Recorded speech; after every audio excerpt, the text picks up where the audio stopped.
Good evening, I'm Bo Williams and welcome to the 7. Let's get a look at the big 7 stories that are happening right now. Topping the list for us tonight, we are continuing to monitor a developing story out of Blount County. A judge ruling in favor of the man charged with shooting and killing a Blount County Sheriff's deputy and injuring another.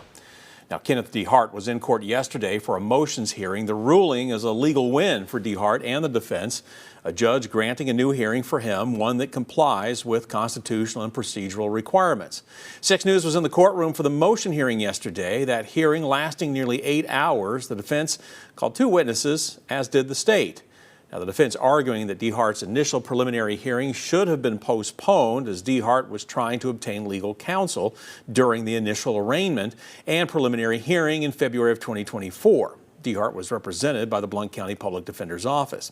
The state pointed out there were 12 days between the shooting and preliminary hearing, claiming this was enough time to hire an attorney. Now, during yesterday's hearing, Blount County District Attorney General Ryan Desmond pointed out the February 20th preliminary hearing date last year was agreed upon by the defense, the state, and the judge. This because of a scheduling issue with D. Hart's public defender, who was set to go on vacation for several weeks.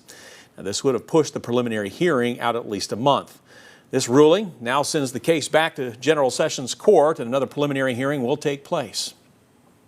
The defense filed a motion to reverse the case from criminal court back through the grand jury and back to General Sessions for a preliminary hearing. That's a hearing to determine if there's probable cause the allegations in the warrant happened. That means under Tennessee law, is it more likely than not?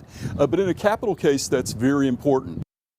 6 News legal analyst Greg Isaacs telling us the judge cited the 6th Amendment in her ruling. Now, as for the date of this next preliminary hearing, that is yet to be decided, but of course we will have crews inside the courtroom as we continue to follow this case for you. Next on the 7, a pair of former Knox County high school coaches accused of sexual misconduct now making their initial court appearances. Chad Brooks appearing in court this morning. However, the former West High School assistant coach wasn't there for very long, his case being reset for Monday. Now, as we have been reporting, Brooks has been indicted on more than a dozen counts of statutory rape.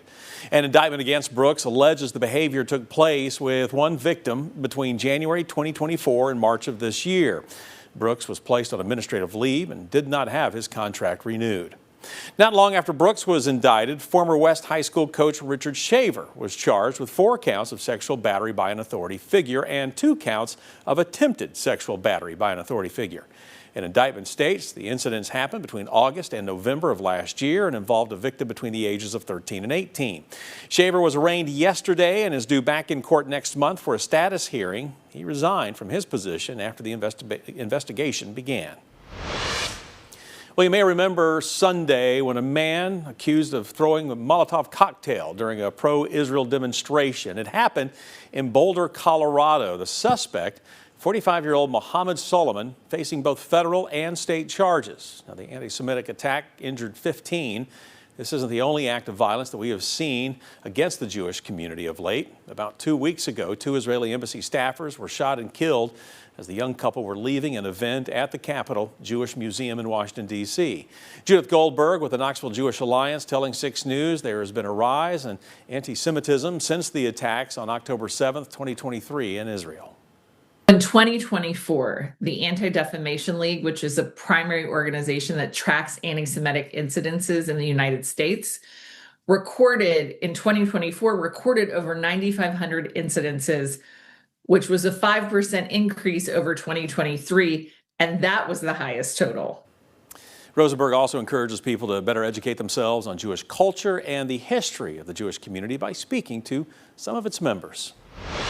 Next for you on the 7, the Department of Justice now commenting on the Sakai Ziegler lawsuit. You know, as we've been telling you, Ziegler sued the NCAA, hoping to play a 5th season of college basketball at the University of Tennessee. In the age of NIL, his lawsuit argues that the 4 seasons rule, which says that players can only compete for 4 seasons within a 5-year window, violates the Sherman Act, an antitrust law. The NCAA filed a response arguing that this was not the case. Now, the Department of Justice asking the NCAA to consider the outcome of a previous lawsuit where the Supreme Court reiterated that the NCAA is subject to the Sherman Act. We'll count on us to update you on what happens next as this case continues to move forward.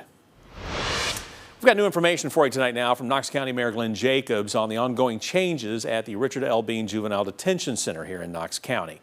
You know, as we've reported, Mayor Jacobs got involved with a controversy at the center after 2 employees were reportedly fired over blowing the whistle on problems with operations at the facility. Since the mayor's involvement, those employees have been reinstated, and the superintendent of the center has announced his retirement. Now, Jacobs joined us here at our studios today to shed some light on future plans for the center. The state has agreed that DCS will provide more intensive oversight and support while this transition is taking place. We have an emergency ordinance that will go before County Commission to dissolve the board. That will bring it back under the mayor's, technically under the mayor's office, and the county and commission. But then the sheriff will actually run the facility on a day-to-day basis. Mayor Jacobs continued, saying that the transition will not happen overnight and will take a couple of months until all the desired changes are complete. Local church looking to help fundraise items to give to those still impacted by the tornadoes in southeastern Kentucky. Some items you can donate: baby diapers, wipes, bottled water, food, toilet paper, paper towels. We spoke with the pastor of the House of Prayer about the community coming together to give those in their time of need. Well, forget after it happened like, 4 weeks ago, and we don't have to give no more. Yeah, there's still need out there. They still don't have a place to live.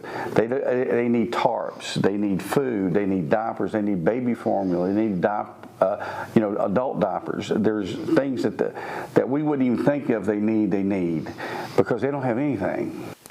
Contributions will go to both Laurel and Pulaski counties and to the cities of London and Somerset.